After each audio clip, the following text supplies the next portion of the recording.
G'day team and welcome back to Overheard in the Emergency Room.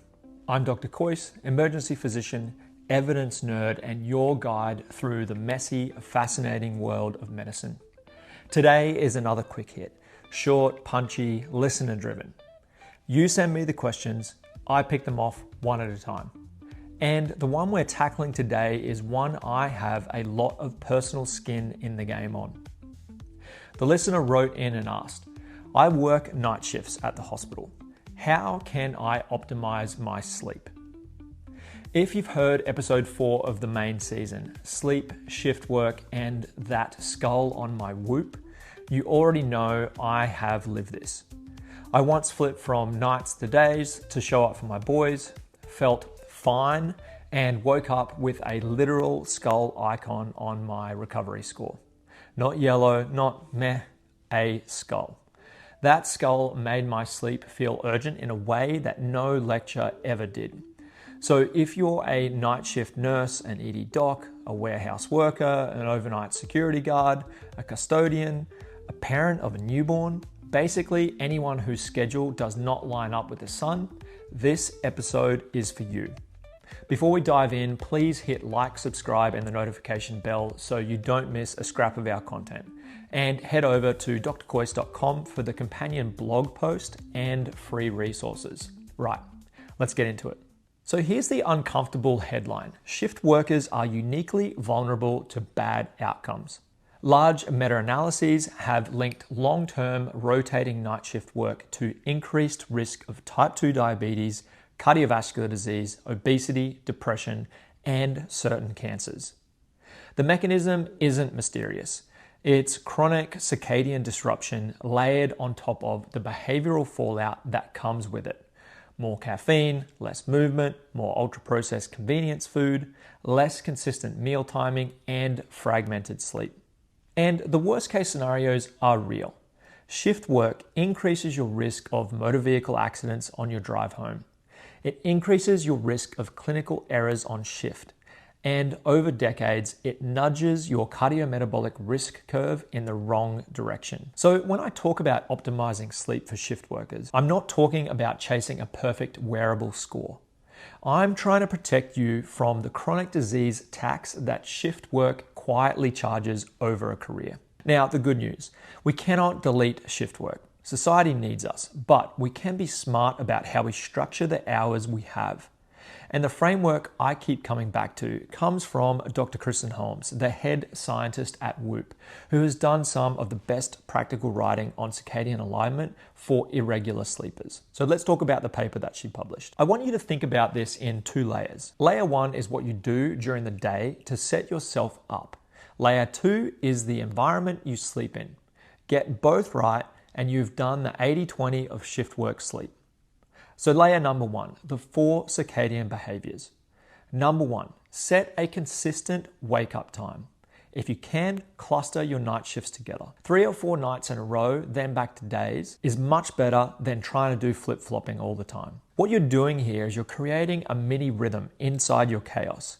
If you wake up at the same time during your night shift block and the same time during your day shift block, your body has a fighting chance of anchoring to something. Random one-off nights, in my opinion, are the worst case scenario. Your circadian system never gets a chance to settle. Number 2, meditation and nervous system regulation. This is non-negotiable, especially for night shift workers. Your sympathetic nervous system is running hot when you finish a shift. Adrenaline, cortisol, the residue of decisions and patience, you cannot just lie down and switch that off. You have to practice the off switch daily. My favorite is the car meditation. Every time you get in the car, before you drive, not while you're driving, spend 2 or 3 minutes on box breathing. Inhale for 4 seconds, hold for 4 seconds, exhale for 4 seconds, hold for 4 seconds. Repeat that 5 to 10 times. If you do this daily, it builds the skill of regulating your nervous system on demand. So when you fall into bed at 8 a.m. with your mind racing, you actually have a tool to use to help you get to sleep. The same trick works if you wake up at 1 p.m. and can't get back to sleep. So number 3, meal timing. Stop eating 4 hours before you intend to sleep. That's a rule. A heavy meal late in your shift collides with sleep onset. It raises your core body temperature and fragments the sleep that you do get. If you're on a 7 p.m. to 7 a.m. shift, get your main meal in early. Then snack lightly if you need to. When it comes to coffee, use the same logic. Cut it off in the second half of your shift. Caffeine has a half-life of around 5 hours, which means at 7 a.m. it is still very much in your system if you're still taking it in at 3 or 4 a.m. Number 4, exercise. And the timing here matters. Try to do it before your night shift. Try to get 45 to 60 minutes in before you start your shift. Try to do some intervals to get your heart rate up, do some resistance training, or just some nice solid zone 2 cardio. Why? You're artificially creating the morning cortisol spike in your body that would normally be produced if you woke up at 6 a.m. You're trying to trick your physiology into thinking the start of your shift is the start of your day. By the time you finish 12 hours later, cortisol should be downtrending, melatonin should be rising, and you have a real shot at falling asleep when you get home. That's layer 1, the 4 behaviours. Have a consistent wake time, daily meditation, no food in the 4 hours before sleep, hard exercise before your shift. Now layer 2, your sleep environment. This is where shift workers get punished the hardest because the world is awake while you're trying to sleep. And 3 things matter the most. Number 1, temperature. Your room should be cool, somewhere in the low 20s Celsius or mid 60s Fahrenheit. Your body needs to cool slightly to initiate sleep, so a warm room is fighting against you. Darkness. Invest in proper blackout blinds or heavy curtains.